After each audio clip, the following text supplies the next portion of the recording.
This is from Corners Unknown Review, episode 3. This is Ryan, and I'm with Connor. And today we'll be discussing a few albums. We'll be discussing Moloch Conspiracy's The Burned Temple, Dishonour's SFC, and Nekomata's Zealotry for the Modern Age. So, which album do you want to start with, Connor?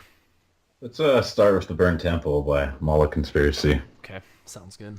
So what were your thoughts on that one?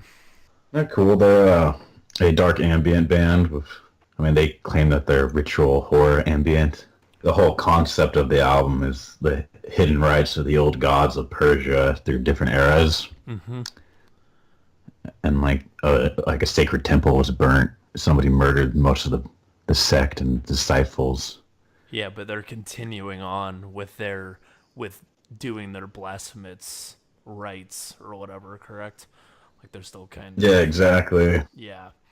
Yeah, this is this is a pretty neat little record. This is the debut French dark ambient composer. This is their first record. I think it came out on, I'm going to botch this name, Cephalopagus Records, and that's a label that specializes in dark ambient, space, horror, and ritual ambient as well. And I think, do you know when this album came out? This was I found, it was October. October 10th, Okay, yeah, 2017. yeah, that's right. But yeah, that was yeah. So would you think of the album on the whole? I liked it. Had some nice eerie drone mixed in with some like almost tribal aspects, kind of like the rituals of the people worshiping the Persian gods and whatnot. Yeah.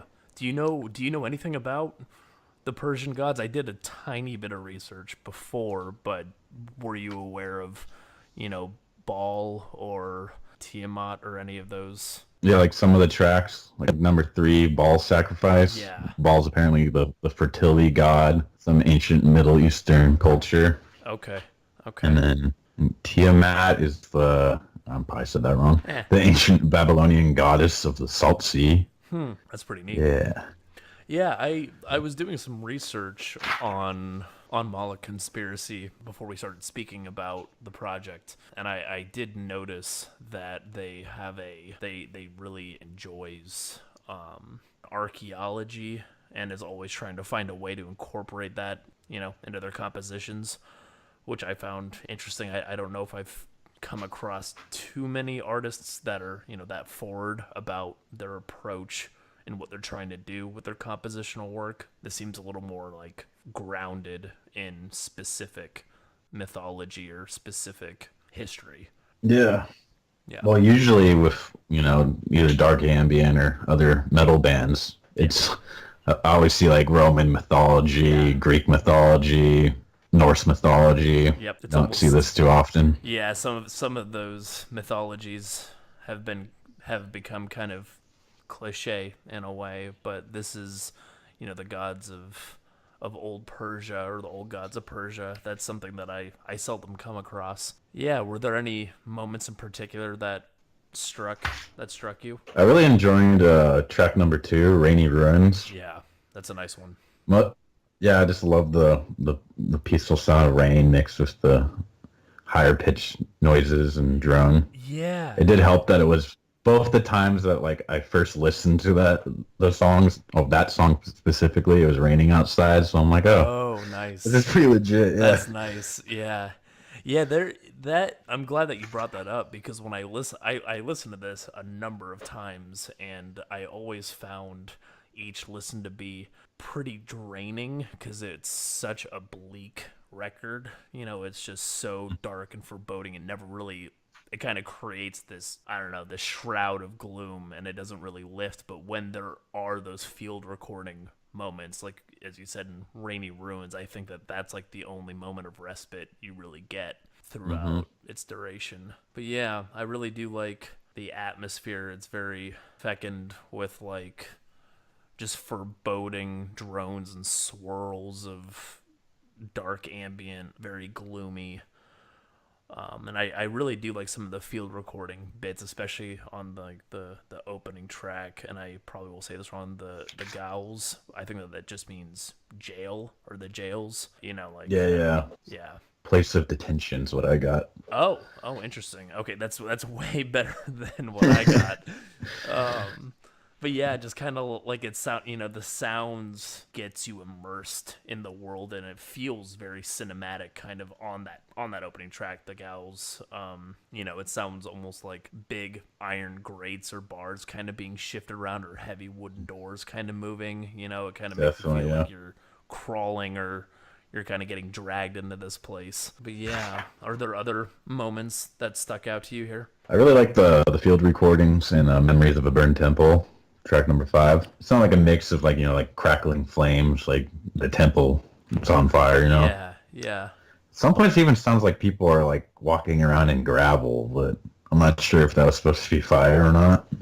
Yeah, no, that's actually a good question, because that's kind of that seems to be a touchstone for a bunch of ambient or dark ambient albums, right? Like kind of people walking around, or you can hear the footsteps on some sort of uneven terrain. Yeah, this one specifically for this song, it kind of sounded like it made up the like most of the meat of the song. Yeah, yeah, yeah. Like, and then in the background you hear like strange chimes and bells, and Yeah. at one point it sounds like women like are almost like Yep. chanting or humming or something in that song. No, definitely.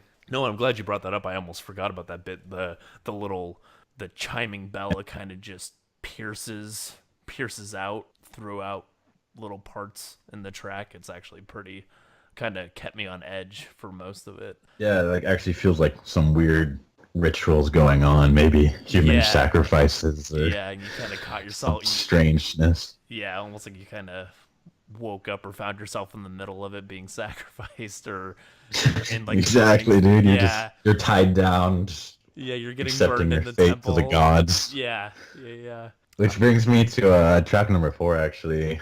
Voices from the Antitome? I don't know how to say that.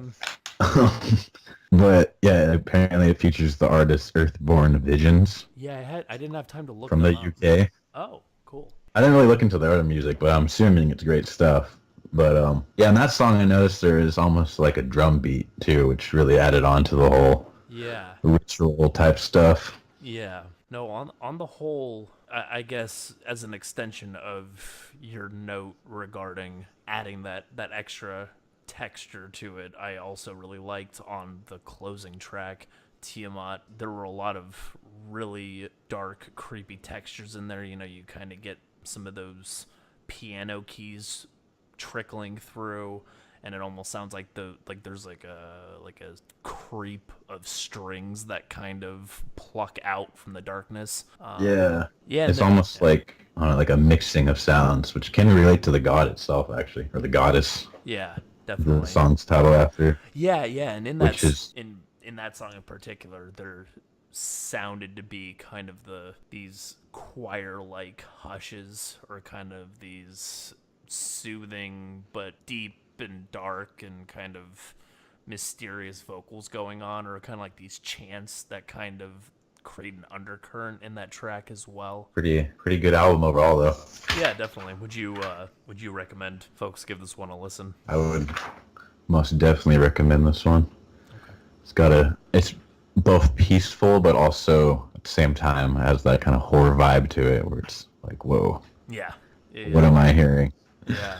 No, it's good stuff. I really do enjoy this one, and I'm hoping Moloch Conspiracy pulls through and just keeps plugging away and making more tracks. I feel like I learned more off of this album about those ancient religions than I ever have in history books too, which is kind of funny. I kind of have to agree, and I think in a sense, seeing the song titles and trying to pair the title up with the ambience creating, I was more I became more enveloped in the mythos, or the just the stories and the blasphemy, and trying to do some more research to see what it's actually all about. Exactly. But yeah, this is a good one. Definitely recommend folks check this out when they get the chance, and go support the record label too. You can pick it up for, I think it's only $5, and it's like 40 minutes, so it's a pretty sizable chunk of dark ambient for the price. Complete steal. Yeah, definitely worth picking up. Here is a snippet of Moloch Conspiracy's Rainy Ruins.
What do you want to talk about next, man?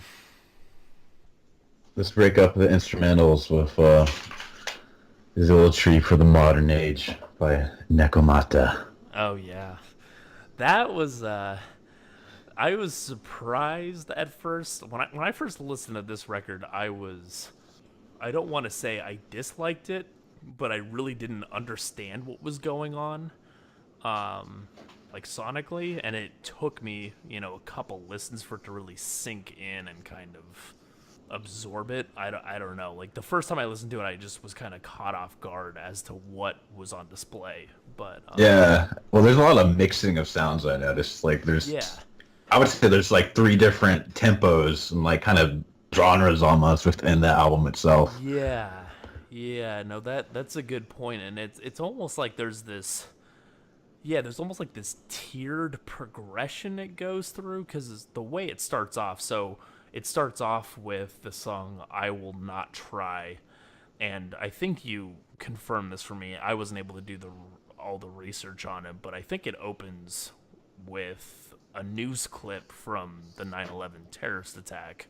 Yeah, it kind of sounds like a woman's talking about her firsthand experience with it. Yeah, and that was really chilling. That definitely caught me off guard when I was listening to it, and then it kind of fades out a little bit, and then you kind of get that huge droning wall of guitars, and then the drum, the drummer's kind of just slowly plodding along underneath him.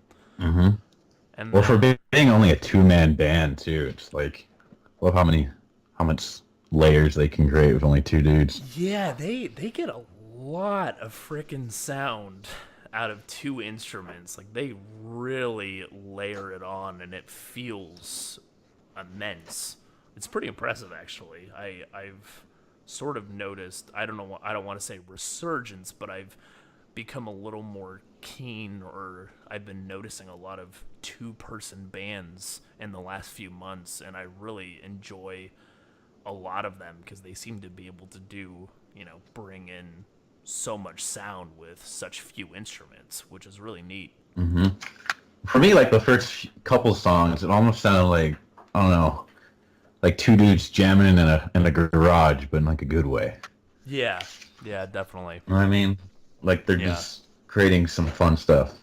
Yeah, and that's where the dynamic is so strange to me, and why maybe the first pass I took at this, I was a little confused because it opened up on such a serious and somber note with that news clip, and then it went into that droney bit, and then at the end it kind of became like a noise rock punk song almost, and then the next, it's really angry almost. Yeah, and it kind of fit the attitude, I guess, though, of, it kind of erupts out of it. It's like, okay, we gotta like get over this and just move on almost, or it kind of gave me that vibe. And then the second track, piece of shit. Piece of shit. Yeah, very, very, very succinct in its description.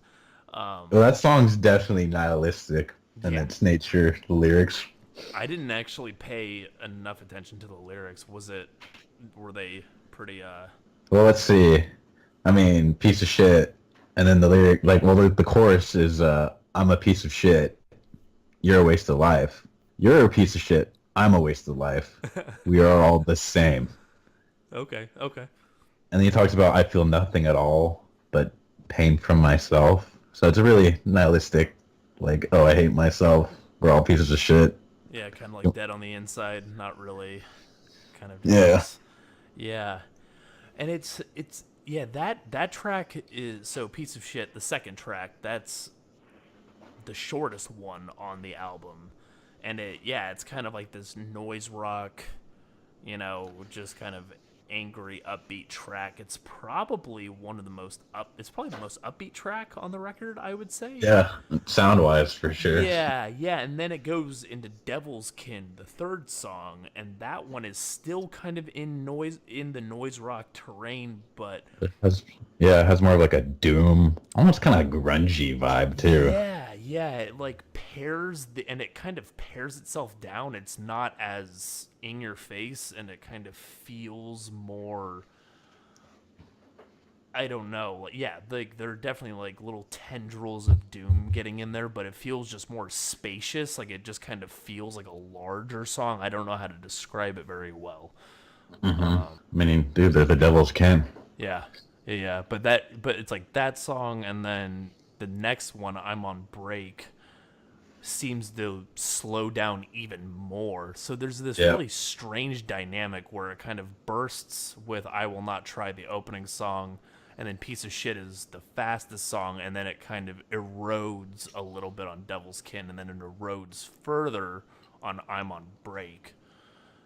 But it's almost I have no idea what that song was about too, because it also opened up with a news kind of clip about definitely. the Senate being divided, and I'm not sure who is being elected, but I definitely think it was an anti-U.S. government song. Yeah, and then you kind of get that you hear the ruckus from the people that are booing for the person breaking the tie or whatever.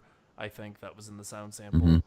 But that song, "I'm on Break," really slows down, and it gets super dense, and it almost feels like an exercise in repetition. And this is something where it's kind of like it kind of repeats the lyrics, and it repeats the riff and the drum pattern over and over again. And if you're not maybe actively engaging with it, it could come off as boring. But when I was listening to it, it kind of just kept building in its intensity almost, but it never released that tension. Like it kind of just It just keeps going and going and then fades off. Yep. And then it goes into the last two tracks, which I would honestly say were the most interesting tracks for me personally. Oh, did you skipped "Have You Ever Smelled Your Own Dick"? Oh yeah, I didn't. I did. I forgot to take notes on that one because I think I was kind of laughing a bit too much. I was like, man, I don't know if I think I purposefully didn't write about it because I knew you were gonna bring it up. So Well, anyways, that's kind of the song that really caught my eye. I was cruising through bands, and I'm all like, what? Yeah. Track number 5, "Have You Ever Smelled Your Own Dick"? I mean, So logically, being the dumb person I am, I'm like, what is this? So I checked it out. It's probably one of the strangest songs I've heard in a while. it's Like throughout the song, the guy's like, ooh, ah. And he like just speeds that up. He's just like, ooh, ah. And then you hear him like sniffing. And the chorus is like, "Have you ever smelled your own dick?" And then at the end, he starts gagging. Yeah. Like he smelled his own dick. Yeah, like I don't, it's like convulsing. I don't know if this song has. Yeah, exactly. I don't know if this song has further meaning. Like Probably. it could also be like anti-political, or like these power-hungry dudes comparing dicks. But yeah, that was the song that caught my attention. Of course But it did. it led to a good discovery, in my opinion. No, it did. It did. Maybe they did that on purpose.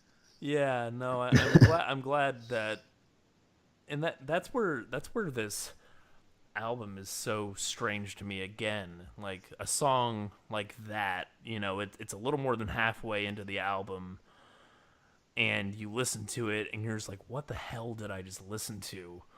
And it's kind of jarring, at least lyrically speaking, relative to the other songs. At least that's the vibe I got. And then from there, it goes into the final two tracks, Birds Take Flight and Rest Well, respectively. And I really dug those tracks a lot. Those are the ones on my first listen I really wasn't feeling the compositions. I really wasn't into the album that much.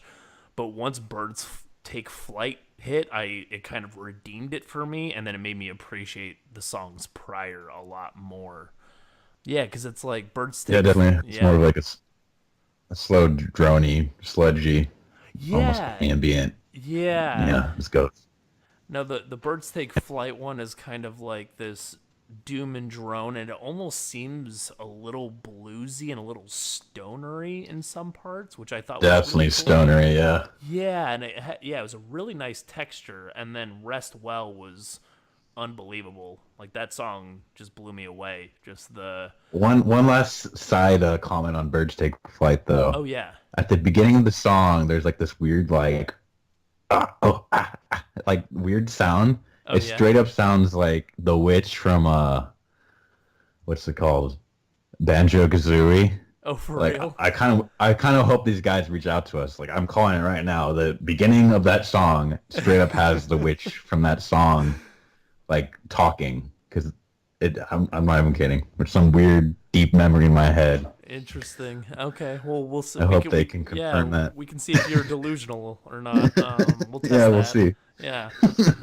But to kind of tie off the discussion on this song, I really think the final track, Rest Well, is it's such a divergence from what you were listening to songs prior. I mean, Birds Take Flight builds it up a little bit, but Rest Well, the vocalization changes a bunch, because throughout most of the album it's kind of harsh rasping, or it's kind of like aggravated vocals, and in this one it's almost like these deep, soothing, almost spoken word kind of passages for a few minutes.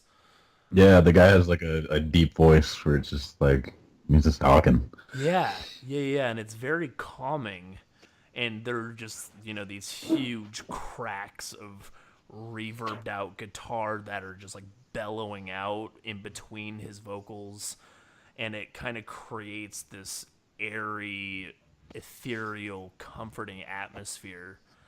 And then after about 5 minutes into the track, the drums sort of fade into the background, and then the guitar just starts looping and making this really meditative droning, this cycle of drone, and it's really, I don't know. Mm-hmm.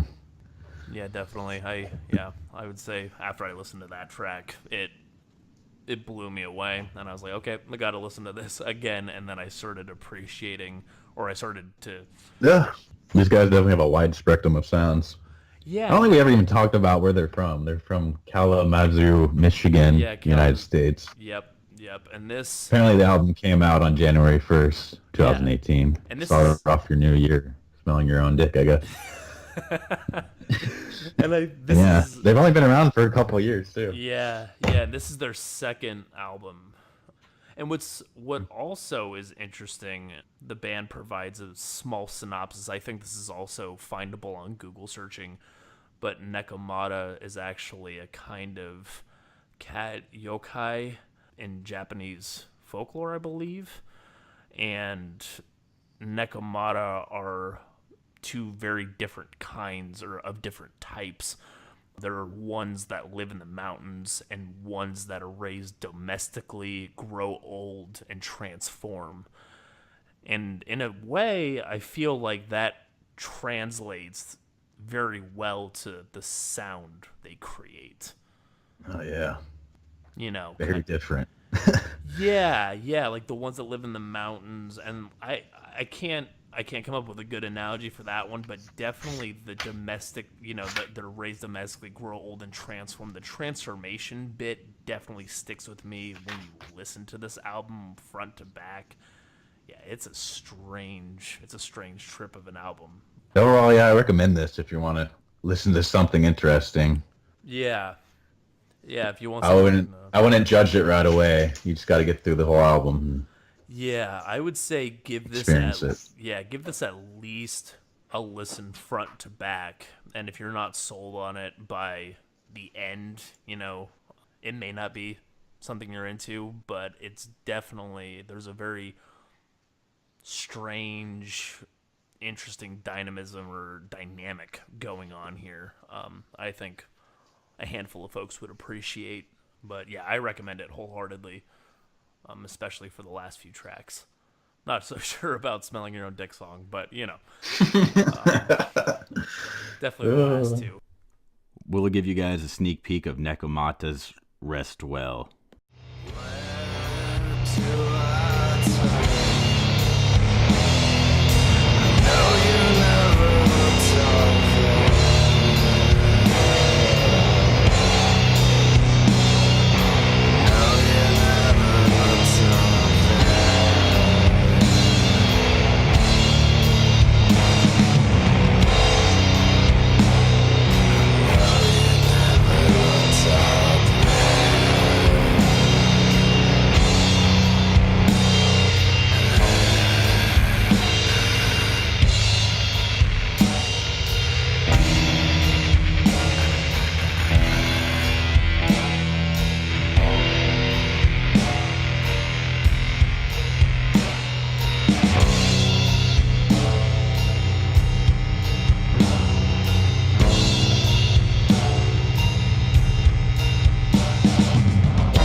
All right, and I guess that leaves us with Dishonour and their album SFC. I don't actually know what that stands for.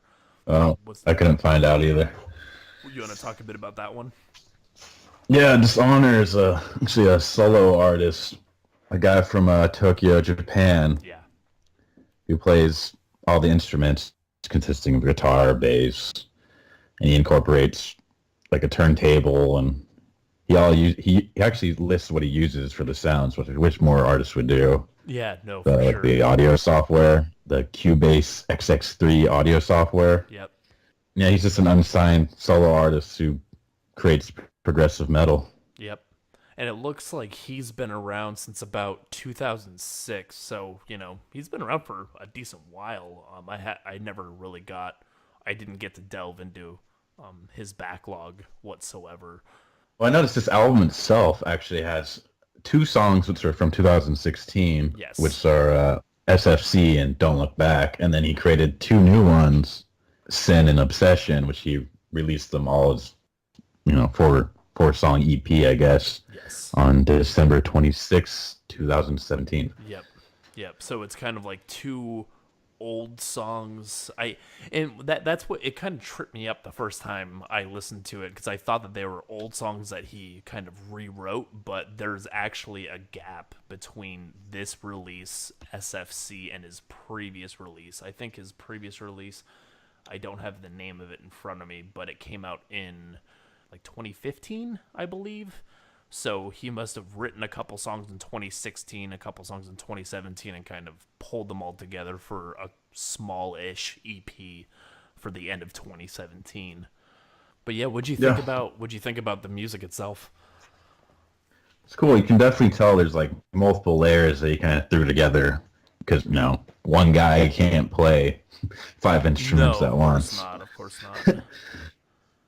But yeah, it's kind of got that progressive instrumental sound where it's all kinds of guitar work just with melodies and Yeah, a just lot. layered over each other, Yeah, creating all kinds of noise. yeah, a lot of layers. The opening track on this one, Sin, is just it has a lot of like djenty textures, kind of like that proggy, chuggy tone to it. So if you're into that kind of stuff, you'll probably dig this. But what I really liked on that opening track was he was kind of doing these lead guitar textures, or like these guitar textures that were accenting really high atop all the other instrumentation going on. Like it almost sounded like a little chime kind of ringing out from the slew of grooves beneath. But yeah, there's some nice little touches in that song, I think. Definitely. The guy's definitely a talented guy. I kind of wish there was more info on him. Yeah, me too. Me too. I guess on the whole, the only thing that really sticks out to me when I listen to this, that it doesn't rub me the wrong way, but I think it could detract from some folks' enjoyment of this music, is the production value is a little iffy in parts. I don't know if you felt that way. Like it felt like in certain parts, like it was kind of hard to parse out the lead guitar. Like sometimes I felt like the lead guitar was pushed a little too deep, and the groovy riffs were kind of suppressing some of the artistry going on there.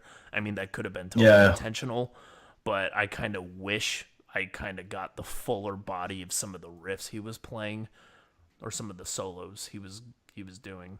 Yeah, I definitely noticed that too. Yeah. I almost noticed like the first two tracks and then the next two, the ones that are more new. It's almost like he already improved his skill with Yeah. mixing and all that. Yeah, and Number 4, Don't Look Back, which is probably my favorite. yeah, Sounds like the most technical song too, but definitely. that could also be that he improved his layering Yep. No, with all the guitars.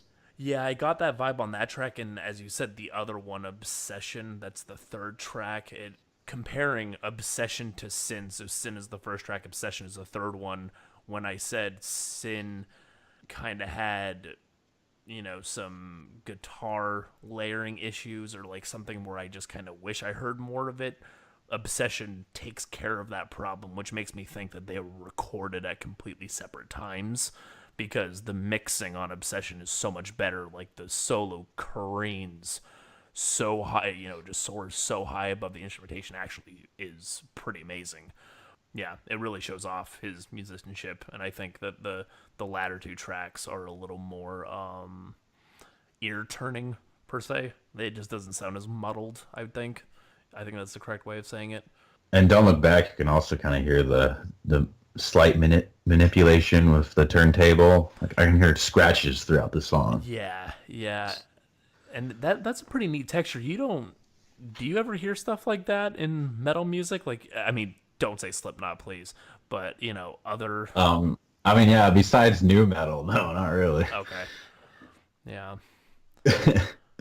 No, Cool. yeah, I no, like it. yeah, no. It's a neat little addition. It kind of pulls your ear a little bit. It kind of gives it some replay value in a sense, or you kind of can pick up on it in future listens.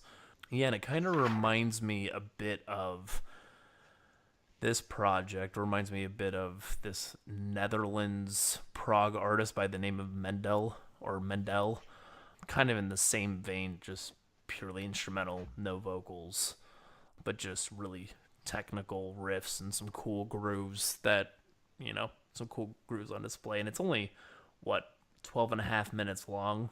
So it's a succinct EP. You can get through it pretty quick. Yep. Pretty short and sweet. Well, I think, how do you feel about, do you recommend folks check this one out? Yeah, I'll check it out if you're into instrumental, proggy, gent type music. Especially the last two tracks. I like those a lot. Yeah, definitely. I also like it when you know it's only one guy, so it's like, oh damn. Like I could never do anything close to this. So, Yeah. Yeah, no, I'm it's kind of hoping. I'm guessing this guy, he works a normal job and he does this on the side, but that wouldn't if he can get surprise into a me. band, that'd be pretty good. Yeah, no, and that's what's interesting about this person. I haven't been able to unearth too many details about, even on their Facebook page, it seems pretty scant on providing background information. So it kind of adds this little aura of mystery to who they are. Yeah, yeah. Like on it, it says like timeline and then teenage band guitar. I'm like, Yeah, I so when maybe it he played guitar when he was a teenager in a band. yeah when it said I don't teenage, know. I said I when it said teenage, I was like, I don't know what to make of that detail at all. I wasn't really sure how to So interpret I'm that. guessing that maybe it's just I don't know. I mean, he's from Japan. Maybe it's just a quick little way of saying what he was. I don't know. Yeah, maybe he was admit. No, I think that would be fair to say. Maybe he started the project when he was a teenager in 2006, and maybe he's developed. This is his progression. But I could, if we ever end up speaking to the artist, we could definitely follow up with an update on some of this. And yeah, if you ever want to support Dishonour also, or pick up some of his stuff, I think this EP runs. It's like about 90 cents, for 12 minutes or something like that. So I don't I don't think I've seen anybody pick up this EP online. So I don't know if you're into it. It's definitely worth kicking him something, I think. But yeah, I guess my only closing thought on this EP is I kind of wish the songs were a bit longer. Just Yeah, they're like super short. yeah, and like the musicianship on display is pretty goddamn good. Like you noted the last two tracks, and it's just like I wish you would take the 2.5, 3 minute song and expand it to 7 or 8 minutes and really let the riffs breathe. Hmm. But you know, it's just that's not even a complaint. That's not even a complaint. It's just I kind of wish, but maybe Nope. we'll see more from him in the coming year. I'm not sure. Yeah. Good luck to this guy. Yeah, yeah. How about we show part of Dishonor's obsession? Here you go.